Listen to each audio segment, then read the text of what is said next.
तारकं प्रधानं सर्वधर्माणां जैनं जयतु शासनं जैनं जयतु शासनं जैनं जयतु शासनं।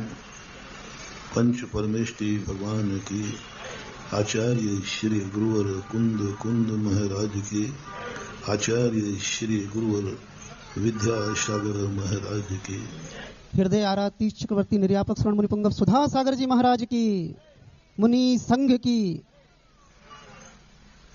कल प्रसंग चला था कि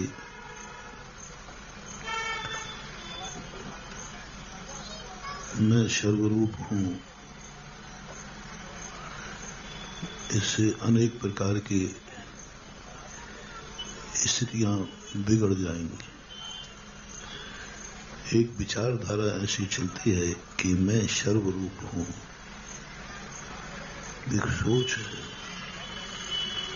आनंद उसमें आता है, क्षमता उसमें आती है, भेदभाव से रहित हो जाती है और सभी के प्रति ऐसा भाव आता है जैसे अपने शरीर में कोई भी वेदना होती है, पैरों में चोट लगती है, पूरे शरीर को, पूरी आत्मा उसे अपनी चोट मानती है। तो सारी दुनिया को मैं रूप में मानना कि मैं ही सर्वव्यापी हूं, इससे सबसे बड़ा दोष आता है कि सभी व्यक्ति एक समान कार्य नहीं करते, भिन्न भिन्न कार्य करते। एक व्यक्ति पाप कर रहा, एक पुण्य कर रहा। यदि मैं ही रूप हूं तो मैं ही पापी हुआ, मैं ही पुण्यात्मा हुआ। एक डाकू है, एक साधु है, तो मैं ही डाकू हुआ, मैं ही साधु हुआ। फिर पवित्र आत्मा कौन है? क्योंकि संसार में एक समान कोई कार्य हो ही नहीं सकता।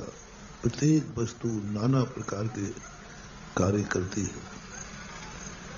फिर मैं कौन हूं? यदि मैं ही सर्वव्यापी हूं तो फिर डाकू भी मैं ही हूं और साधु भी मैं ही हूं। तो कितना अंतर हो जाएगा। लोग मुझे डाकू मान के व्यवहार करेंगे या साधु मानकर। मैं ही मां हूं और मैं ही पत्नी हूं, कल बताया था। तो तुम कौन सा व्यवहार करोगे? मैं ही अमृत हूं, मैं ही शराब हूं, पर क्या मान के करोगे? दुनिया में जितने भेद हैं वे सब एक में घटित हो जाएंगे और एक रूपता बनने से हमारा स्वरूप बिगड़ जाएगा।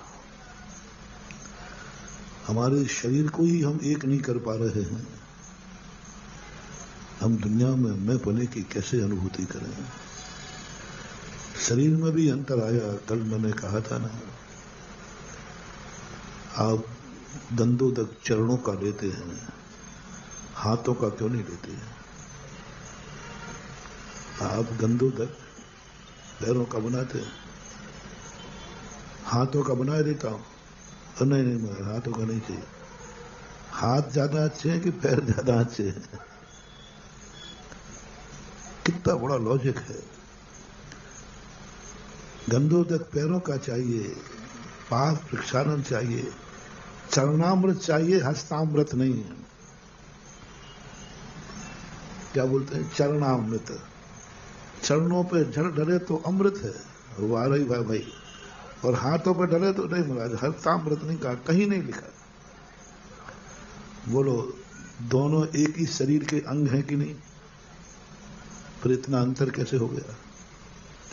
दोनों एक शरीर के अंग हैं, एक ही शरीर है, एक रूप है, लेकिन दोनों का अंतर है। चरणामृत में जो ताकत है वो हस्तामृत में नहीं है। महाराज एक है, आत्मा एक है, शरीर एक है, सब कुछ एक ही तो है, लेकिन जो चरणों में ताकत है, जो चरणों में एनर्जी है, जो उससे तुम्हारे पर्पस दूर होते हैं। एक सागर के समान भी हस्तों का अमृत मिले तो तुम्हारे काम का नहीं। और साधु के चरणों का एक बूंद भी मिल जाए तो तुम कहते जन्म जन्म हम तर जाए। तो आपकी दृष्टि से मैंने कल पूछा भी था, भूमिका में ले रहा हूं, आपकी दृष्टि से चरण अच्छे हैं और हाथ ठीक नहीं है, चलो यही मान लेते हैं, अब बदलना मत। आपने कहा नहीं बोला मैं चरण चाहिए, चरण का गंदो तो उनमें ताकत है, हाथों का नहीं, ठीक है आप जो कहोगे भाई। अब तुमने आशीर्वाद लेना है, चरणों से दूं कि हाथ से? बदल गए ना, देखो तुम्हारा कोई भरोसा नहीं भाई। देखो अब नहीं महाराज नहीं, हाथ से नहीं। देखो महाराज जी हम आपके भगत हैं, आप हमें आशीर्वाद दीजिए ना। तो आपने कहा ना पैर, तो मैंने पैर पे दे दिया। नहीं, कभी कोई नहीं कहते गुरु का मेरे ऊपर वरद हस्त है, वरद पैर है, ये नहीं कहा जाता। वरद पैर है ये नहीं कहा जाता, वरद हाथ है ये कहा जाता। आशीर्वाद में हाथ में ताकत है और चरणामृत में चरणों में ताकत है। दोनों की ताकत भिन्न है। साधु एक है कि दो? एक। साधु एक है, लेकिन उसके शरीर के दो अंगों ने अलग रख कर डाला, जमीन आसमान कर दी। थोड़ा बहुत अंतर हो तो बात अलग है। जमीन और आसमान में जितना अंतर है उतना पैरों और हाथों में अंतर है। कैसे कहें मैं रूप हूं, मैं चरण रूप हूं कि हस्त रूप हूं? तब वहां पर बात आती है कि तुम्हारी दृष्टि तो भिन्न है, लेकिन सामने वाला तुम्हें एक नहीं मान सकता। तुम अभिन्नता का रूप मत देखो, तुम उस वस्तु के अनेक अनेक, यहां तक भेद है कि एक आत्मा की नाना पर्याय होती हैं, वे पर्याय भी एक नहीं हो सकते।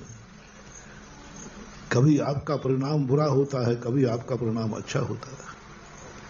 कभी आप क्रोध करते हैं, कभी आप क्षमा करते हैं। कभी आपके इतने बुरे परिणाम हो जाते हैं कि यदि उस समय सजा दें तो नरकों में भी कम पड़ जाए, और कभी कभी इतने अच्छे परिणाम हो जाते हैं कि मोक्ष मिले तो अभी मोक्ष हो जाए। तुम अपने परिणामों को एक रूप नहीं कर, तुम हो कौन? तुम अच्छे आदमी हो कि बुरे आदमी हो? 1 घंटे पहले अच्छे थे, 1 घंटे बाद बुरे हो गए, फिर अच्छे बुरे हो गए। यानी तुम अपने जीवन को ही एक नहीं कर पा रहे हो। जीवन में कितने उतार चढ़ाव आते हैं, सुबह से शाम तक आप कितने रूप धारण करते हैं, कितने रूप धारण करते हैं। आप सुबह उठते हो, आपके सामने पिताजी आ जाए तो बेटा बन जाते हो, और बेटा आ जाए तो बाप बन जाते हो। अभी आशीर्वाद ले रहे थे, अब आशीर्वाद दे रहे हो। पिताजी आ गए तो आशीर्वाद ले रहे हो, और बेटा आ गए तो आखिर तुम हो कौन ये तो बता दो। एक क्षण में आशीर्वाद लेने वाले, एक क्षण में आशीर्वाद। तुम्हारा रूप, तुम्हारा खुद का कोई रूप ही नहीं। बाप हो तो है तो आशीर्वाद है, और बेटा है तो आशीर्वाद दे रहे हो। तुम क्या हो ओरिजिनल? तुम क्या हो? तुम आशीर्वाद लेने वाले हो या देने वाले हो? दोनों बताना पड़ेगा। तुम एक रूप में चलेगी नहीं, सारी दुनिया चलेगी नहीं, सब भिन्न भिन्न है। बेटे का सोच अलग है और पिता का सोच अलग है। एक दृष्टि से सबको तोलोगे, आपका संसार बिगड़ जाएगा। आपको भेद करना ही पड़ेगा।